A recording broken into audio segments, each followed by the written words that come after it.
Al oído, William.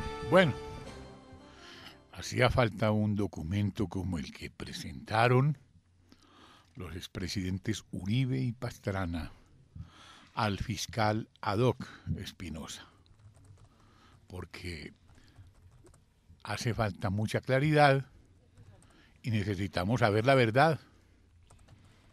William, esto es una vergüenza para el fiscal titular. Sí, señor. Ese documento se había presentado 2 años atrás, ¿no? Claro. ¿Y en 2 años qué hizo Néstor Humberto En Martínez? agosto de 2017. Bueno, es decir, año y medio. Claro. Y medio. ¿Qué hizo? Nada.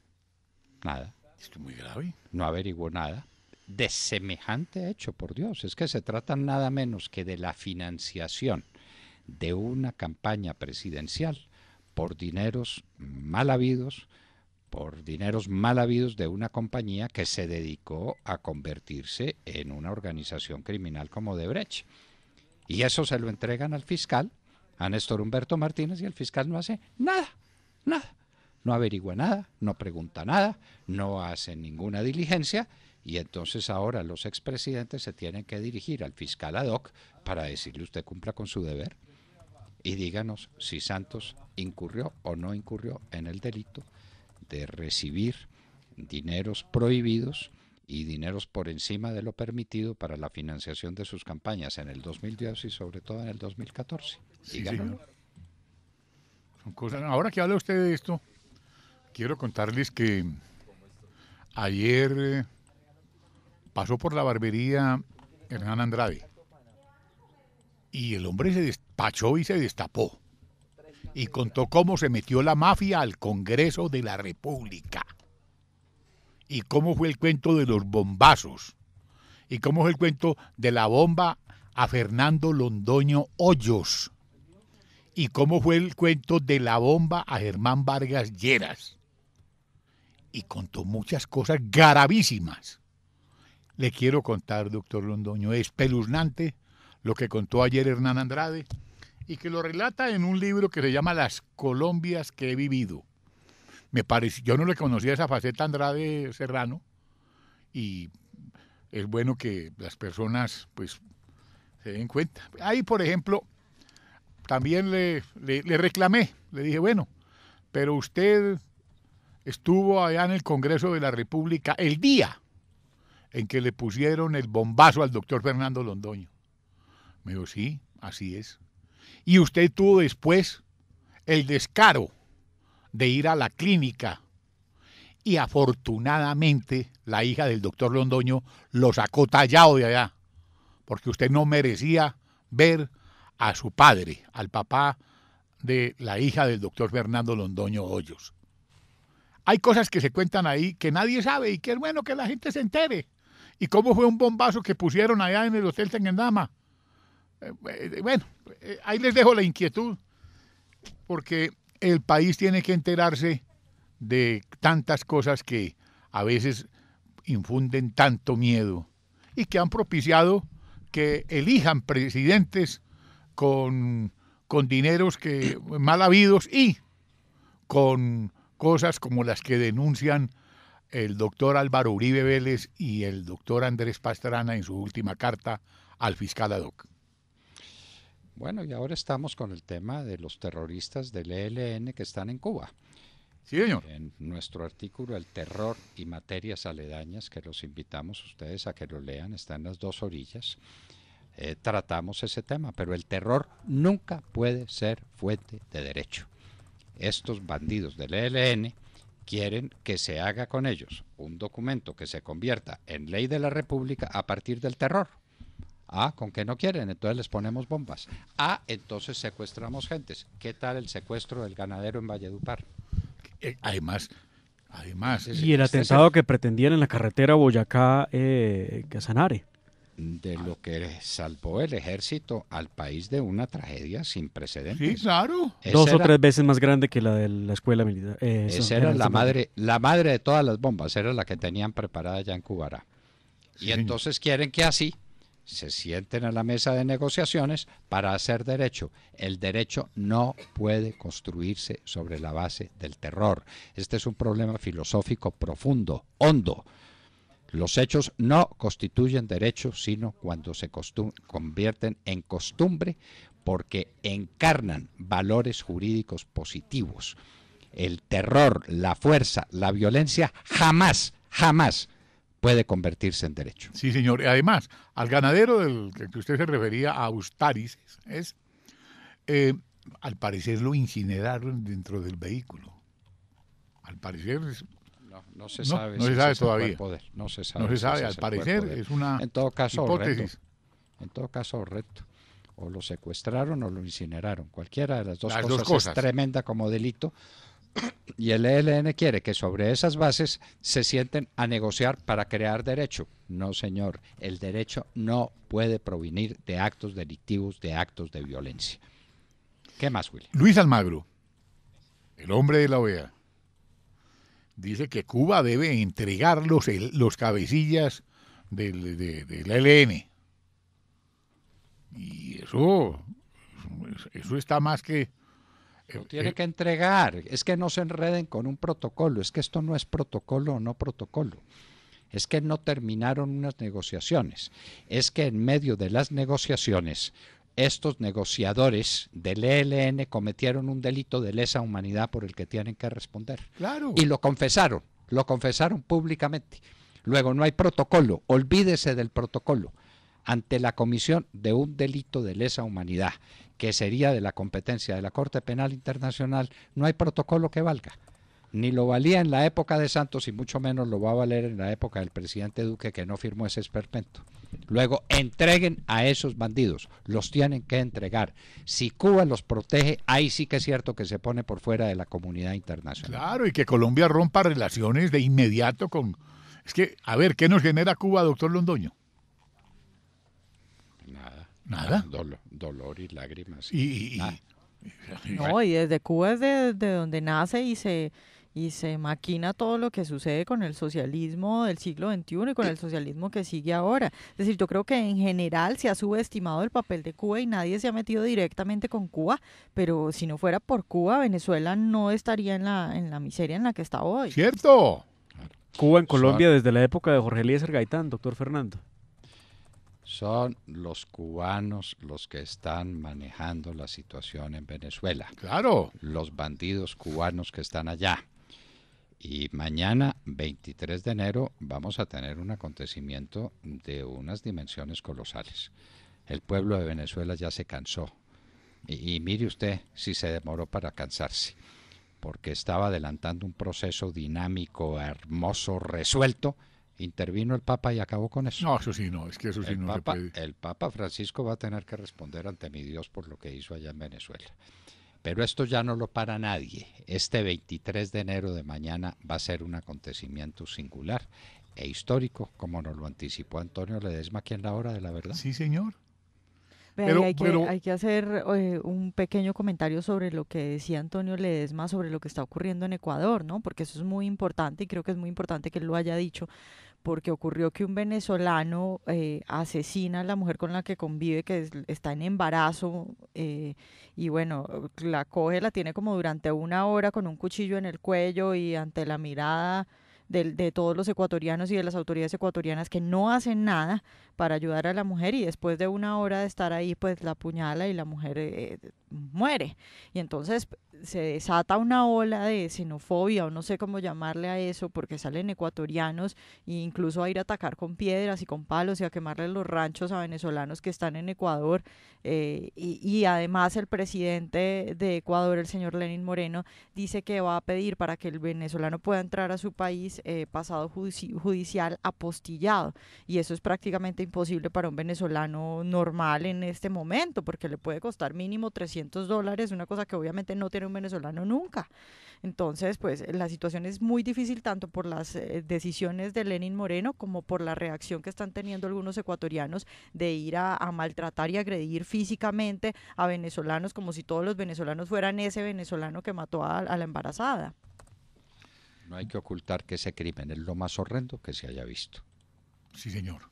Porque porque esto fue grabado en videos, el hombre con el puñal, gritando, amenazando a la mujer, no aparecía la policía, no apareció un francotirador que le metiera un tiro por la espalda para defender a la policía, era un acto de legítima defensa. A ese hombre lo han debido acribillar, no hicieron nada y esperaron a que cosiera a puñaladas a la mujercita que tenía ahí sometida. Terrible, terrible, es decir, como espectáculo difícilmente volvamos a ver otro más cruel. Claro, la reacción equivocada, pero es que las reacciones de las multitudes y de las turbas no son muchas veces racionales. Lo que sí es de extrañar es que un hombre como Lenin Moreno la cargue contra los venezolanos. Es espantable, pero es decir, ese fue un demonio. El que hizo eso no fue un venezolano, fue un demonio el que fue capaz de hacer eso. Uno lo ve por los videos y dice, esto que estoy viendo no puede suceder, no puede suceder. Volviendo al tema de Cuba, las condiciones están dadas, está todo dado para que el gobierno colombiano rompa relaciones con Cuba, pero de inmediato. Porque si con Venezuela se ha actuado así, con Cuba mejor, más. Además, tendríamos el apoyo y recibiríamos el beneplácito del presidente de los Estados Unidos. No, del mundo, y del mundo entero. Del mundo civilizado. ¿Cómo se le va a mantener protección por parte de un Estado a los confesos asesinos de 20 muchachos a los que acribillaron a sangre fría allá en la Escuela General Santander? Dígame ¿quién levanta la mano en favor de esos asesinos? Cuba es la única. Dejen sola a Cuba, que está donde se merece. Pues es que eso es el mismo castrismo, claro. La misma revolución cubana del año 59, igualitico. Eso es lo mismo. Los del Che Guevara son los mismos. Y eso hay que matar la culebra por la cabeza, pero ese cuento pues de que en Cuba se arregla, se hace la paz, que se acabe ese cuento del todo, pero es del todo. Bueno, William y Demar y Sergio, ¿cómo es esto de que se están desapareciendo de Colombia las personas que tienen que responder por delitos muy graves? Ya se había desaparecido el magistrado Bustos, ¿no? Sí. Y ahora se desapareció Montes, el que le daba las montañas de billete a Petro en un video. Se fue. Sí, el 29 de diciembre. Y se largó. Y no pasa nada. ¿Dónde está, me pregunto, Migración Colombia?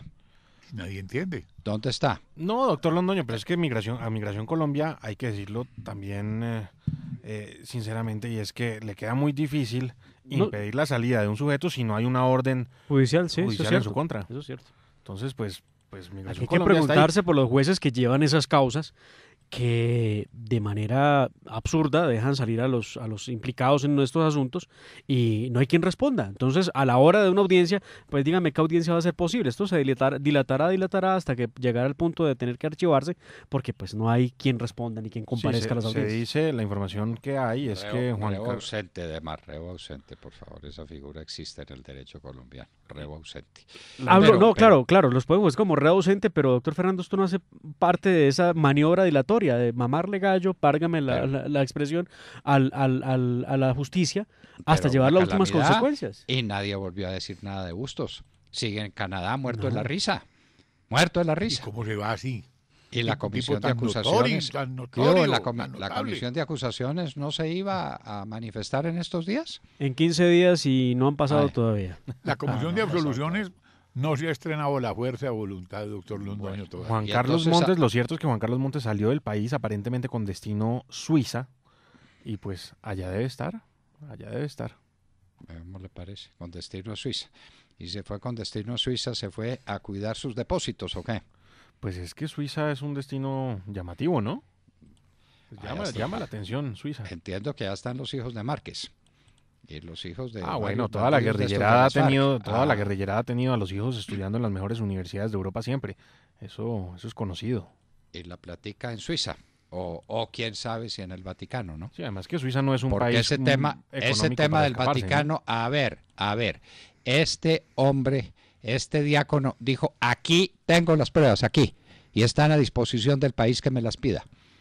¿La Fiscalía General de la Nación las ha pedido?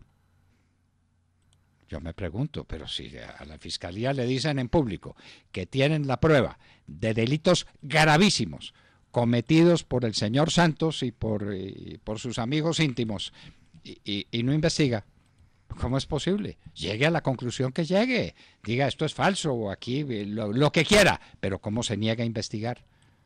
No, el doctor Néstor Humberto Martínez está incurriendo en unas omisiones que uno no alcanza a comprender. El presidente de la República, o mejor dicho, en la vicepresidencia de la República se reúnen hoy todos los partidos.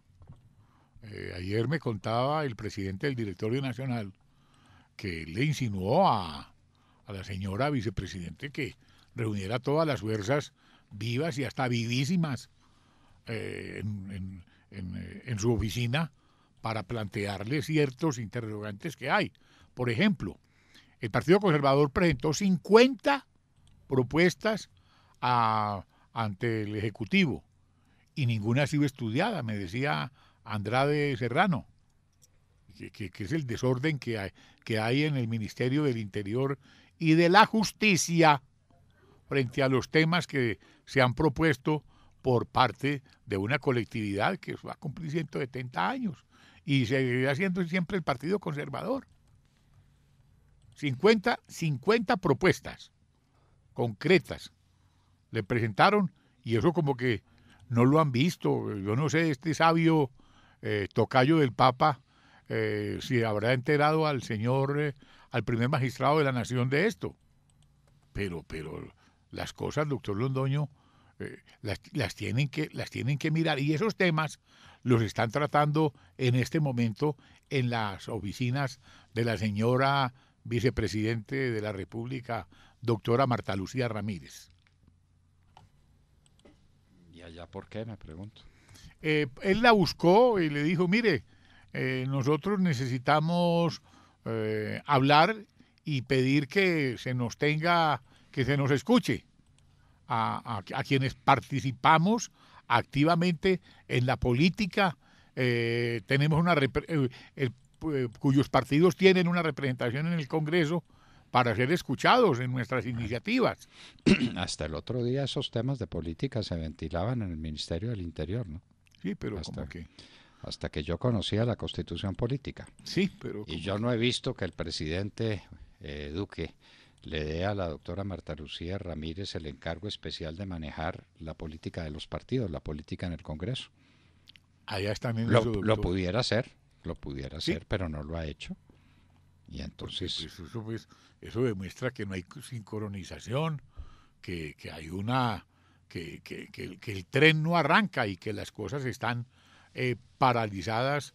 Decía Andrade ayer que lo cogí en su día y contó muchas cosas y había que aprovecharlo para poder decirle al país tantas vainas que necesitamos saber.